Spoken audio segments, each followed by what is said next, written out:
భక్త బంధువులకు ప్రియమిత్రులకు నమస్కరిస్తూ 65వ శ్లోకం ఈ రోజున 65వ శ్లోకాన్ని శంకరాచార్యుల వారు ఏమంటున్నారంటే, ఎవరైతే శివభక్తులో శివుడి యొక్క పాదపద్మాలని తన మనసులో ఉంచుకుంటారో, శివార్చన చేస్తారో, వారికి దుర్లభమైనది అంటూ ఏమీ లేదు అని చెప్తున్నారు. అందుకే అందరూ పరమేశ్వరుని సేవ చెయ్యాలండి. మనకేదైనా బిజీ అవర్స్ ఉన్నాయనుకోండి, ఆ రోజుకి పోస్ట్పోన్ చేసి పని ఏంటండి, దేవతారాధన.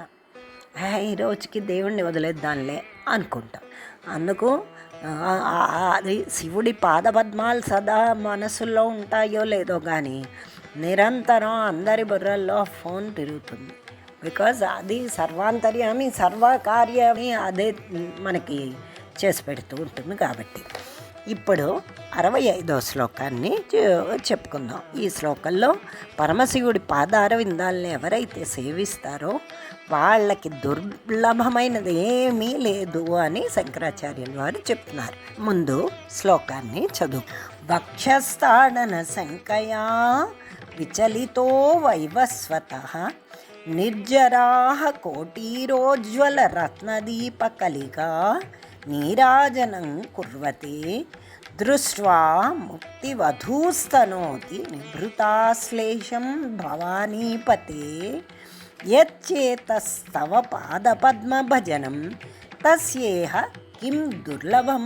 దీన్ని ముందు విడదీస్తే చాలా ఈజీగా మీకు అర్థమైపోతుంది.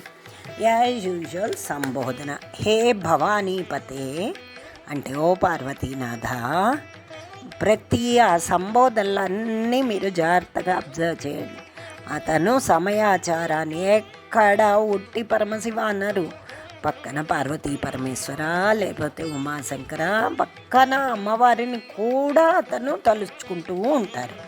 ఓ పార్వతీనాథ, యచ్చేత ఏ పురుషుడి యొక్క మనసు, ఎవరి మనస్సు అయితే, చిత్తం అంటే మనస్సు కదండి, తవ నీ యొక్క పాదపద్మ భజనం పాద కమలముల యొక్క సేవ చేస్తుందో, దృష్ట్వా అతడిని చూసి, వైవస్వత అంటే యముడు, వక్షస్థాడన శంకయ రొమ్మును తంతాడేమో అని భయపడిపోయి విచలిత పారిపోతున్నట్ట.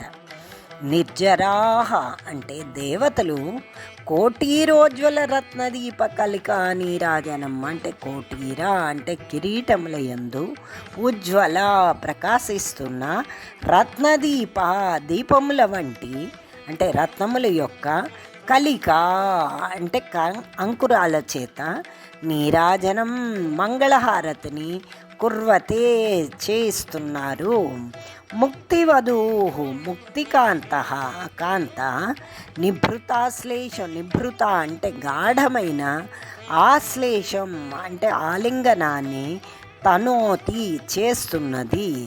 తస్య ఆ భక్తుడికి ఇహ ఈ లోకం నందు దుర్లభం లభ్యం కానిది ఏముంటుంది, కిం ఏది అంటే ఏమీ ఉండదు సుమా అని చెప్పడం. మీకు అందరికీ మార్కండేయుడు కథ తెలుసు కదండి.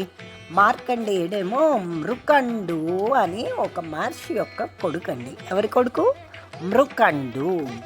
అయితే అతడు తనకు చిన్నతనంలోనే శివుడు మహాతపస్సుతో ఆ కొడుకుని కంటారు. అప్పుడు శివుడు వచ్చి పరమేశ్వరుడు వచ్చి, నీకు ఆయుర్దాయం లేని కొడుకు కావాలా లేకపోతే అజ్ఞానవంతుడైన చిరంజీవి కావాలా అంటే, ఆయుర్దాయం లేకపోయినా పర్వాలేదని వీళ్ళు ఆ విధంగా మార్కండేయుడు పుడతాడండి.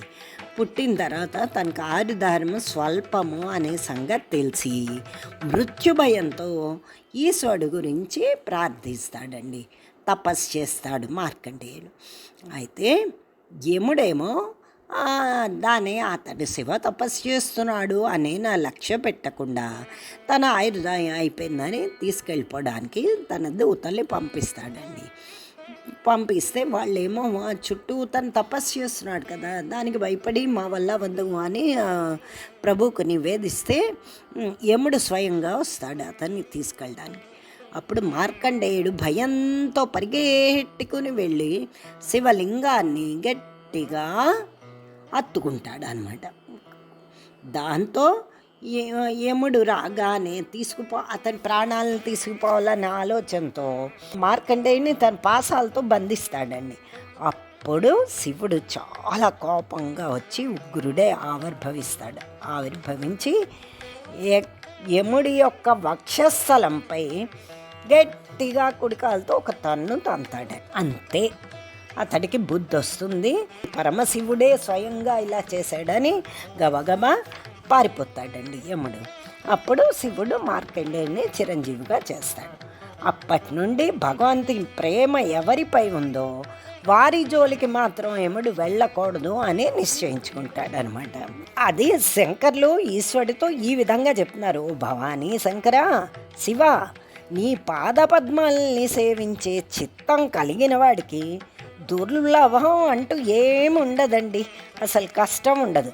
మీరు ఈవెన్ ఆఫీసుల్లో కూడా చూడండి, సపోజ్ మనకి సిఈఓతో మంచి పరిచయం ఉందనుకోండి.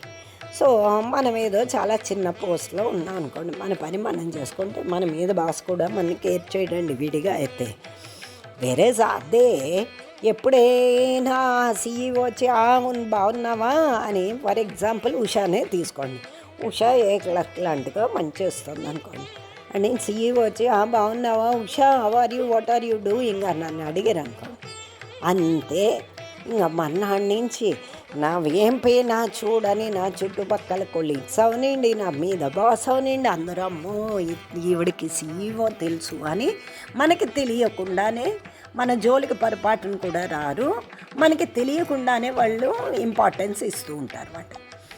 అది నేను కరెక్ట్గా మీకు ఎగ్జాంపుల్ చెప్పానో లేదో నాకు తెలియదు, కానీ మీకు చాలా పెద్దవాళ్లతో కానీ పరిచయం ఉంటే మీతో అనుసరించి మీ స్నేహితులు, బంధువులు, మీ చుట్టుపక్కల వాళ్ళు మీతో వ్యవహరించి తీరు వేరుగా ఉంటుందండి. అది మాత్రం నిజం.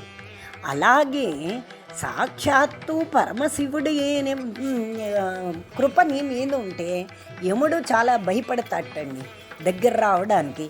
అమ్మో అని తన గుండెల్లో ఒకసారి తన్నుకుంటాట, అమ్మో మళ్ళీ శివుడు కానీ ఎక్కడ తంతాడో వీడి జోలికి వెళ్తే అని భయపడతాట. అయితే ఇంకా ఏం చెప్పారు, నీ పాదభక్తుణ్ణి చూసి వైవస్వతుడు అంటే యముడి వివస్వతుని అనగా, వివస్వతుడు అంటే ఎవళ్ళండి, సూర్యుడి తాలూకు పేరు ఇంకొక పేరు వివస్వతుడు. సూర్యుడి కొడుకు కదా యముడు, అందుకు వైవస్వతుడు అన్నారన్నమాట. ఆ వివస్వతుని యొక్క సూర్యుని కుమారుడైన యముడు నువ్వెక్కడ తన గుండెల మీద ఎగిరి తంతావేమో అని భయపడి పారిపోతున్నట్ట. దేవతలు పాపం చావులేని మృత్యుని జయించిన వాళ్ళు. అయితే వాళ్ళంతా వారి కిరీటాల్లో మణులు, కాంతులు ప్రసరిస్తున్న రత్నాలు ఉంటాయంటే కదండి వాళ్ళ కిరీటాల్లో.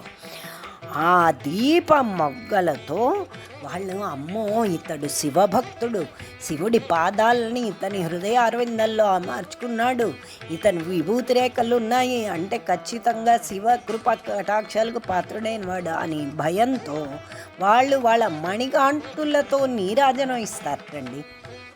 వంగి మీకు తెలియకుండానే మీకు ఇంపార్టెన్స్ ఇస్తారనమాట. ఇంకా మూడో ఎగ్జాంపుల్ ఏమిచ్చారు, ముక్తికాంత, మోక్షం అనే కాంత ఉంది చూసారా, ఆమెట పైన చెప్పిన లక్షణాలు గలవాడు కానీ కనబడితే సంతోషిస్తూ నిండు కౌగిలితో అతన్ని బంధిస్తుందిటండి. అటువంటి వాడికి లభ్యం కానిది ఏముంటుందండి? అదే శంకరాచార్యులు వారు చెప్తున్నారు. యముడికి శివభక్తుడే శివుడుగా అవుతాడు. దేవతలకు హృదయంలో ఈశ్వర పాద పద్మాల్ని స్థిరంగా నిలుపుకున్నవాడు పరమేశ్వరులాగే కనిపిస్తాడట. ముక్తికాంత కూడా అతన్ని సదాశివుడుగానే భావిస్తుంది. అంటే ఈశ్వరుడు తన భక్తునికి తనకు మధ్య భేదం లేనట్లు చేసే కరుణా స్వభావం అన్నమాట.